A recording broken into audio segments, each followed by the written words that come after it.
Hello again. So I'd like to finish the discussion of Sylvia Plath. Before we dive into Morning Song and Daddy, there were just a couple of things from her biography that I accidentally left out that I wanted to pass along. So after her death, after Sylvia Plath's death, um, a lot of people did not like how Ted Hughes handled her estate. He had prevented a number of poems from being published, and then he even changed the order of poems in her book Ariel. And most of her fans and critics argue that it drastically changed the book. So, anytime Ted Hughes would go speak after this, often people would shout and protest and call him a murderer and stuff like that. Um, so, they had the two children, a son and a daughter, and the daughter defends Hughes. She's an artist and she claims he's a wonderful father and all of that. The son, tragically, he was a biologist and he ended up killing himself in 2009. His sister said he suffered from major depression. So I want to pass along those things. I thought that was interesting. And then I also wanted to pass along this poem, just the beginning of it here, to show the power of some of her other work, and just how powerful this image is. It's from her poem called Cut. What a thrill! My thumb instead of an onion. The top quite gone, except for a sort of hinge of skin, a flap like a hat, dead white, then that red plush. Little pilgrim, the Indian's axed your scalp, your turkey waddle, carpet rolls, straight from the heart, and so on. I think you'll see how she's using enjambment there again, and I think you can, if you've ever cut yourself, I think you can feel that, right? I think you can, it's something you can relate to, and a lot of her writing is that way. It looks at darker things, but it makes you feel, right? Which I think is part of that romantic definition of writing. Okay, so we're going to look at Morning Song, and I've figured out a workaround so I can play Plath. Well, in this case, Plath for Daddy, and then in this case, it's Meryl Streep reading Morning Song. I'm not sure that the sound is going to be perfect, but I'm trying my best here. Morning Song by Sylvia Plath. Love set you going like a fat gold watch. The midwife slapped your foot soles, and your bald cry took its place among the elements. Our voices echo, magnifying your arrival. New statue in a drafty museum. Your nakedness shadows our safety. We stand round blankly as walls. I'm no more your mother than the cloud that distills a mirror to reflect its own slow effacement at the wind's hand. All night your moth breath flickers among the flat pink roses. I wake to listen. A far sea moves in my ear. One cry, and I stumble from bed, cow heavy and floral in my Victorian nightgown. Your mouth opens clean as a cat's.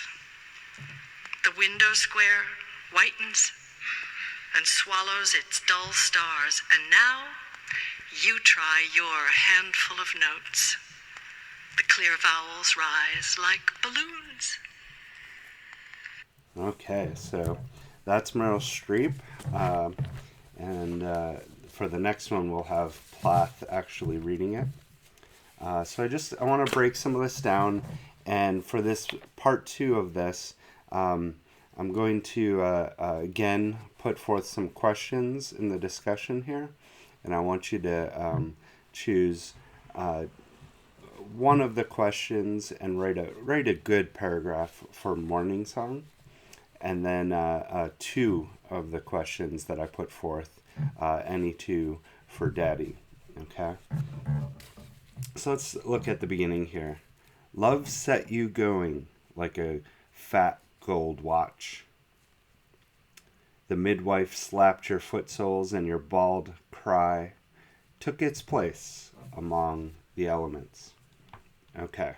So, love set you going like a fat gold watch. It would be uh, um, an allusion towards kind of the deist mentality of the universe, this idea of determinism, or more specifically, that deists believe that God created this intricate universe, set it going, and then left, right? Or stays at a distance but doesn't intercede in our daily lives, right? So she's almost saying like this moment was determined, right? Or I made you, now I'm going to step away, right? It could be either one of those ideas. Um, okay, so the midwife slapped your foot soles, and your bald cry took its place among the elements. I think that's, kind of quite a stark contrast, your cry, but then it takes the place among the elements, right? So it's natural, it's beautiful, it's important. Um, it's at the base of existence, right? Your voices echo, magnifying your arrival. New statue. In a drafty museum, your nakedness shadows our safety. We stand round blankly as walls. Okay, so one possible question here could be, this is kind of a weird description for the arrival of a baby or a statue being a baby. Um, is that how you would describe your baby? If not, then why do you think she describes it in this way? Um, why would a drafty museum um, be a good way to indicate maybe feelings or emotions around a new birth? Okay, that's kind of a good set of questions there. And then we stand round blankly as walls. Well, that's unusual, right? You don't expect when this beautiful newborn baby is brought into the world, you're just going to stare around blankly like walls, right? You think you'd be engaging with that baby and bringing it closer. And so you could extend that and try to say, why is Plath using this? I will say, I've had two children, and there is you're kind of shell shocked moment, right? And you're just kind of all looking to each other for guidance, and it's a whole new world. But I think there's more than that you can explore in your paragraph if you want. I'm no more your mother than the cloud that distills a mirror to reflect its own slow effacement at the wind's hand. So, again, this is something maybe you could explain or explore in your paragraph. Why would she say I'm not your mother? Or I'm no more your mother than the cloud that distills a mirror, right? Um, of course she's the mother, right? The speaker seems clearly to be the mother. Um, Although you might want to look back to the first stanza for kind of a good clue in that regard, right? And so let's look at the stanzas so far. That first one, the baby is among the elements. The second one, the baby's like a museum. In this one, the baby's like a cloud. Okay, so elements, museum, cloud. Let's go on to the fourth. All night your moth breath flickers among the flat pink roses. I wake to listen. A far sea moves in my ear. Okay, so moth breath. That's a strange way again to um, explain your baby's breath, right? It's like a moth. Um, and then you get that it flickers. Uh, so moth breath flickering. There's almost a crossing of the senses here. That's called synesthesia when you have more than one sense description, um, like seeing or smelling a color. It's hard to explain, but if you look up synesthesia, it's where there's um, a crossing of your senses, right? So then a far sea moves in my ear. Again, I think that line could be explored a little bit more in a paragraph. One cry, and I stumble from bed, cow heavy and floral, in my Victorian nightgown. Your mouth opens clean as a cat's, the window square. Okay, so she's cow heavy in a floral Victorian nightgown. Victorian nightgowns, like, uh, um, first of all, going to cover everything. Second, it's very ornate and old, right? But she says she's cow heavy, right? Comparing herself to a cow. That's, I think a lot of new mothers might feel that way, right? But they don't often say that, right? Um, and then, I'm basically saying I'm just an animal here to serve this new baby, right? Your mouth opens clean as a cat's, the window square. So here you get, I think it's very easy to visualize the yawn of a cat, right? Um, and and then to contrast that with the previous two lines. And then we get the enjambment again with the window square. Widens and swallows its dull stars, and now you try your handful of notes. The clear vowels rise like balloons. Okay, so I think you get this enjambment, and then it opens up into the sky, right? So earlier we had the sea, now we have the sky, we have the elements before that, we have wind, right? So I think I want you to a good paragraph here could be on why compare a baby to the elements, to wind, to all these natural things, or in opposition to that, to the more not natural things, right? Like a window square, a drafty museum. It's unusual ways to describe the birth of a baby, right? And the final lines there, we get the baby's first words, right? Your handful of notes, clear vowels, like kind of the whine of the baby, the cry of the baby. Um, so some other questions you could possibly answer. Does the speaker like the baby?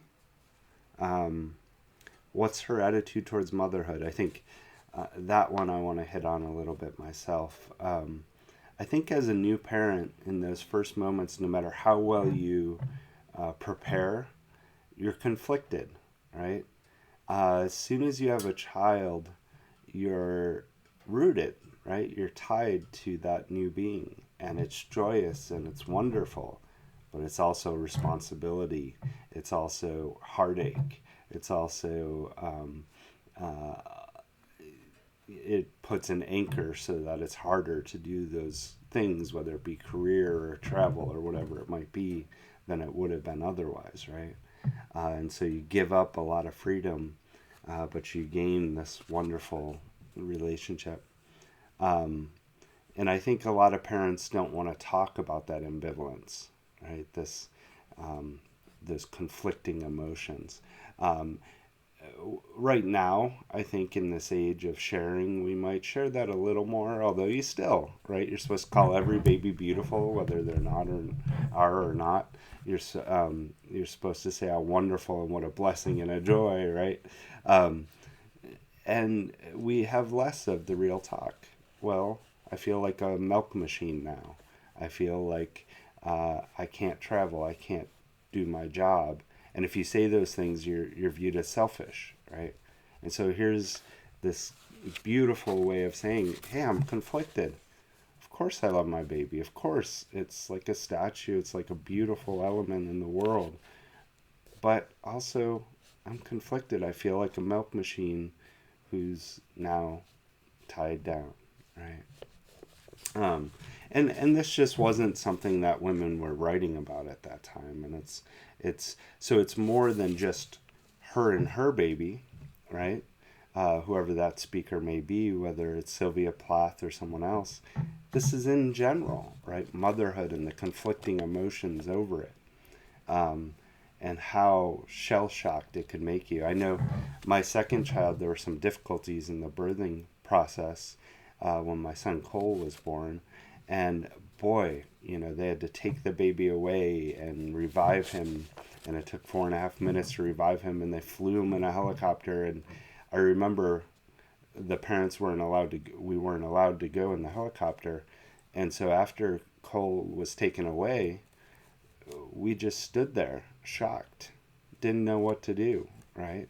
But even in a normal birth, you still have that kind of shell shocked glow, but also worry as well. Okay, so I want to shift over to Daddy, and in this case, I have Sylvia Plath actually reading it. So we'll look at this here.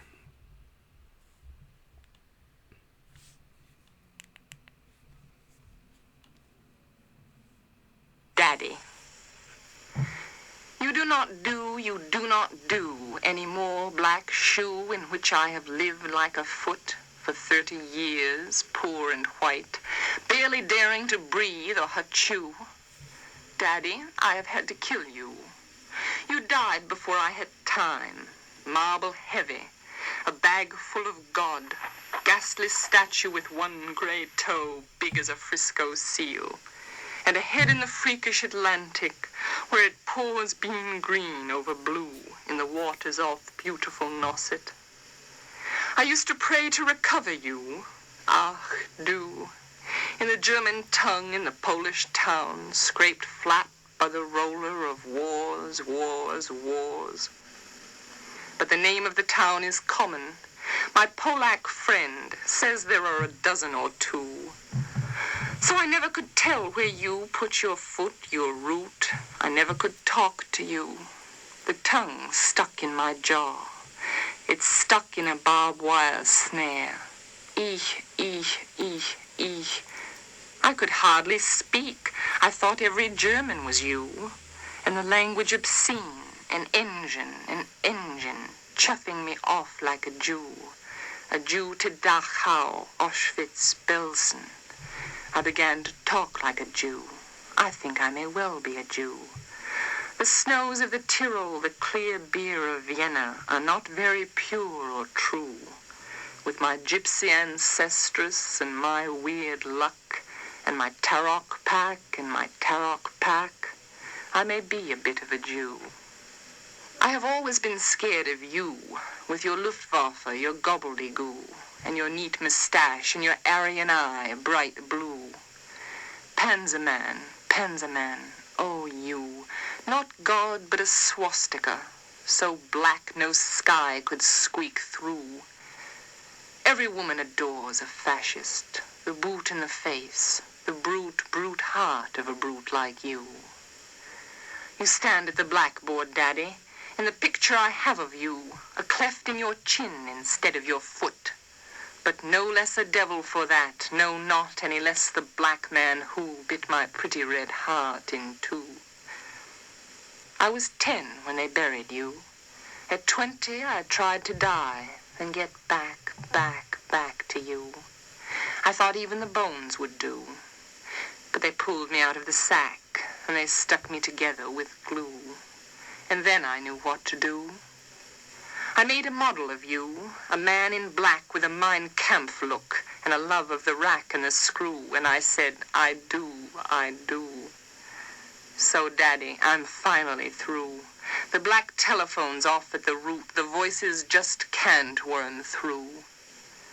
If I've killed one man, I've killed two. The vampire who said he was you and drank my blood for a year. 7 years, if you want to know. Daddy, you can lie back now. There's a stake in your fat black heart, and the villagers never liked you. They're dancing and stamping on you. They always knew it was you. Daddy, Daddy, you bastard, I'm through.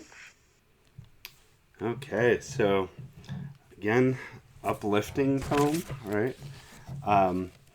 And I think you can hear it now that you can hear her performing the poem. There's almost like a joy in the darkness, right? There's this almost empowerment, this joy, this I'm going to just thrive in this darkness and overcome, right, in some way. Okay, so we'll start at the beginning here. It starts off right away with you do not do anymore, Black Shoe, right? Boy, that's hard to say, right? Why is she doing that? Why is she using those that vowel sound over and over? Ooh, ooh, ooh. It's something to think about. We get any more, Black Shoe, in which I have lived like a foot for 30 years, poor and white, barely daring to breathe or a chew, right? So it's almost like a nursery rhyme. There was an old woman who lived in a shoe, right? And the sounds are all nursery rhyme-like, but then it ends with fear, barely daring to breathe or chew, right? And now, if you're reading this as if it's Sylvia Plath, you think, okay, well, 30 years living with her father. Well, her father died when she was 8, right? But we don't know that the speaker is Sylvia Plath. Again, since she's considered a confessionalist, you think that it must just be her, right? But again, it can work at different levels. It can be her, it can be all of women, it can be any number of things. She's definitely, that last line there is. There was a critic or a biographer of her who said that in a way Sylvia Plath is less confessionalist and more a surrealist, like taking reality and like making it more than reality, or making it more reality with imaginary elements. And I think that's a good explanation of a lot of Plath's work, right? Daddy, I have had to kill you. You died before I had time, marble heavy, a bag full of God, ghastly statue with one gray toe, big as a Frisco seal. So we have marble heavy, a bag full of God. So what's a bag full of God? Could it be a spirit? Could it be his body, his dead body feeling so heavy? But if it is Sylvia, she says, I have had to kill you, right? Well, Sylvia didn't kill her father, so what's she trying to say with that? And I'll keep posing these questions and just choose 2 of them to respond to in a paragraph or so. And then she calls him a ghastly statue, as big as a Frisco seal. Well, if you ever go to San Francisco and look at their seals, they're huge, enormous, right? And they're full of blubber and just heavy. So we have a whole bunch of heavy images in relation to her father.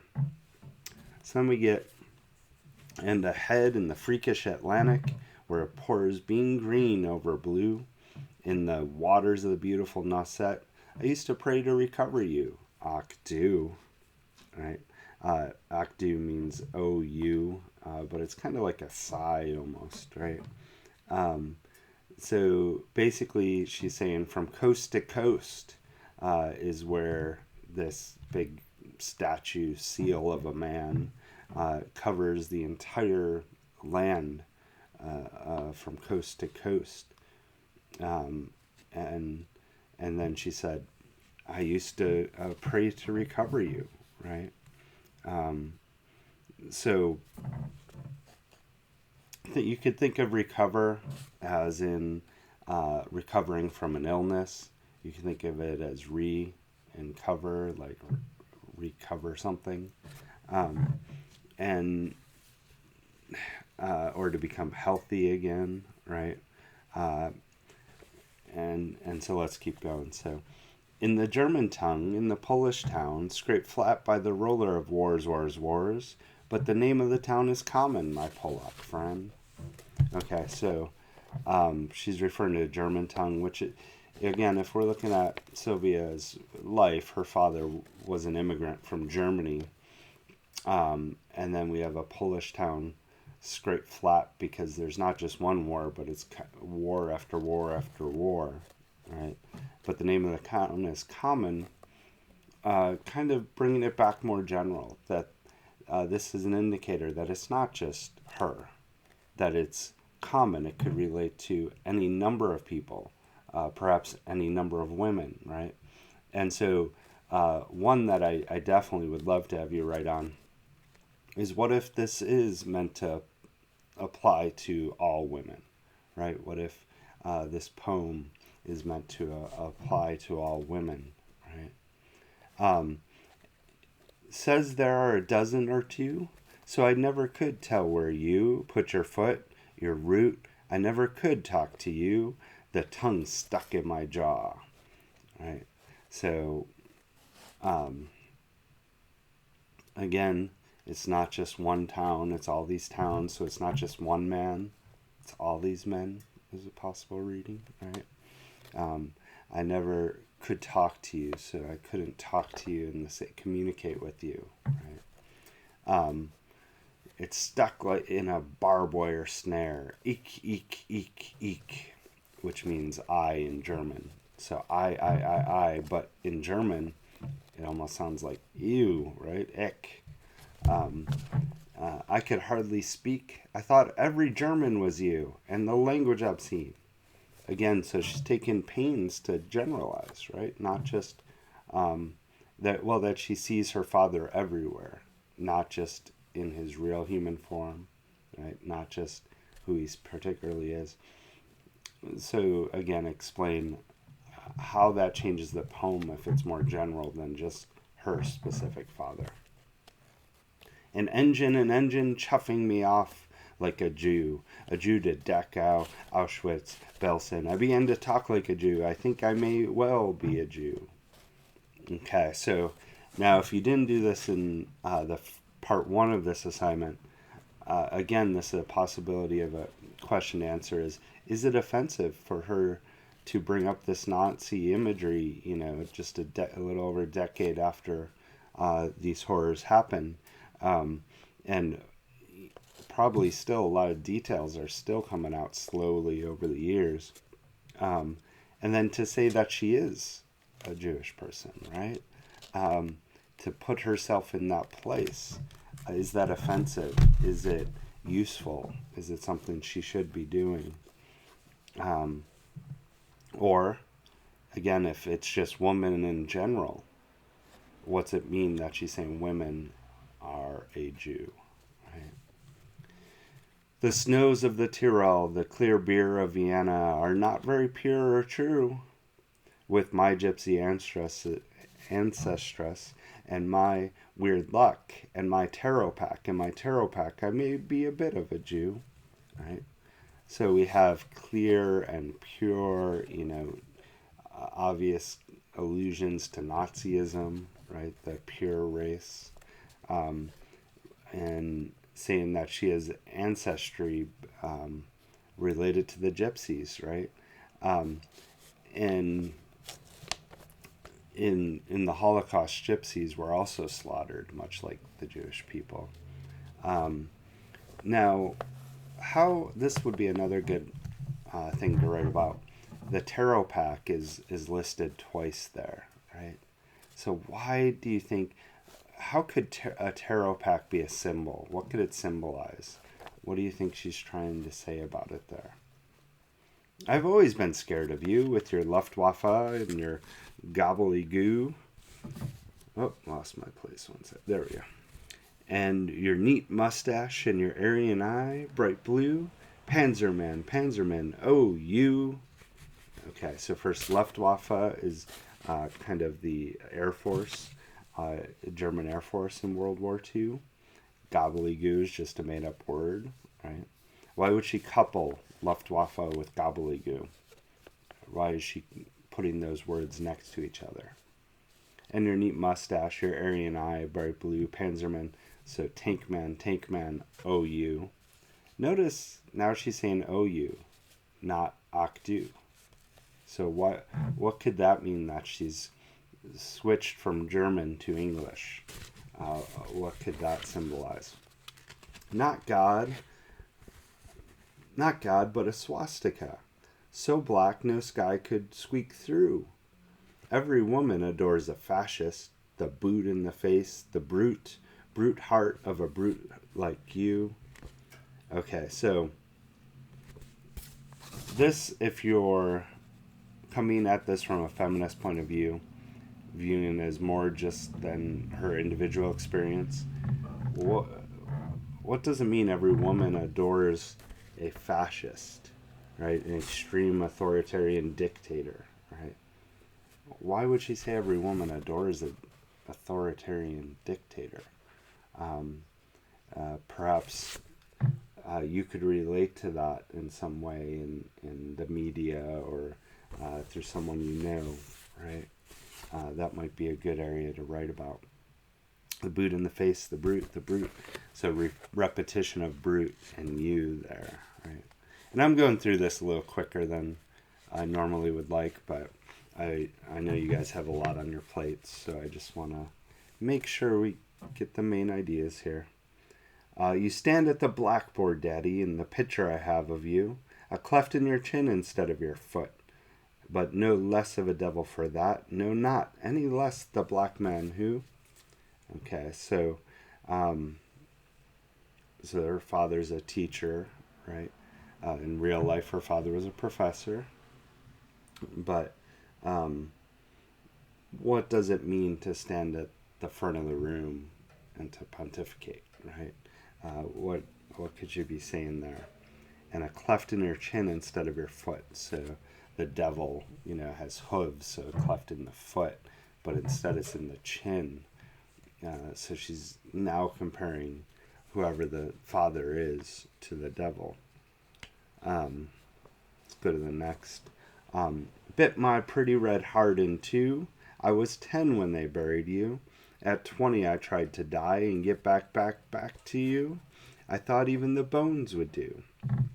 So think of it this way. Think perhaps you know of a story or you've experienced or friends or whatever of somebody experiencing abuse, right?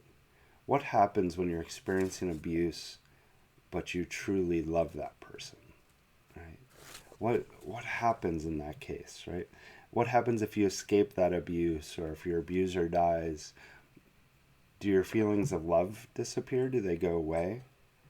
Right? And if she's talking about this more general, for womankind in general, what would that mean? And of course, she says she's 10 when her father died when she's 8. So, but you could say she's just rounding up, or it's easier. And her suicide was not 20, but close to 20, right? Her first suicide attempt. But they pulled me out of the sack, and they stuck me together with glue, and then I knew what to do. I made a model of you, and a man in black with a Mein Kampf look. So I made a model of you. So if this is Sylvia, what could this model be, right? Who is the model? Or if this is more general, what's this saying that women do? You could think of something like the cycle of abuse as an example, right? And a love of the rack and the screw, and I said, I do, I do. So, Daddy, I'm finally through. The black telephone's off at the root. The voices just can't worm through, right? So, if this is Sylvia, you could say she's created this model. Perhaps it's her husband, Ted Hughes, and says she's finally through with her dad because she's married someone like her dad, right? Of course, again, it's supposed to work at multiple levels, so it's not just that. And the voices can't worm through, right? Come through the ground, come through death. If I've killed one man, I've killed two. The vampire who said he was you and drank my blood for a year. 7 years, if you want to know. Daddy, you can lie back now.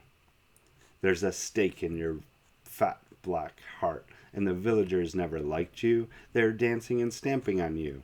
They always knew it was you. Daddy, daddy, you bastard, I'm through. Okay.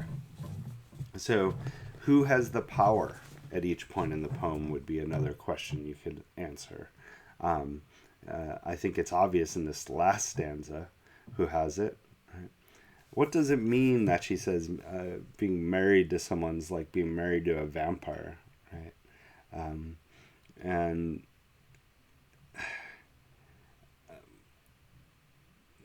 what does it metaphorically mean in that last stanza if she's put a stake through his heart, right?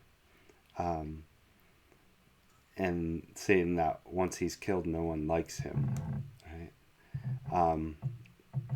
So I think I'm just going to keep it short there. There's a lot more we could go into.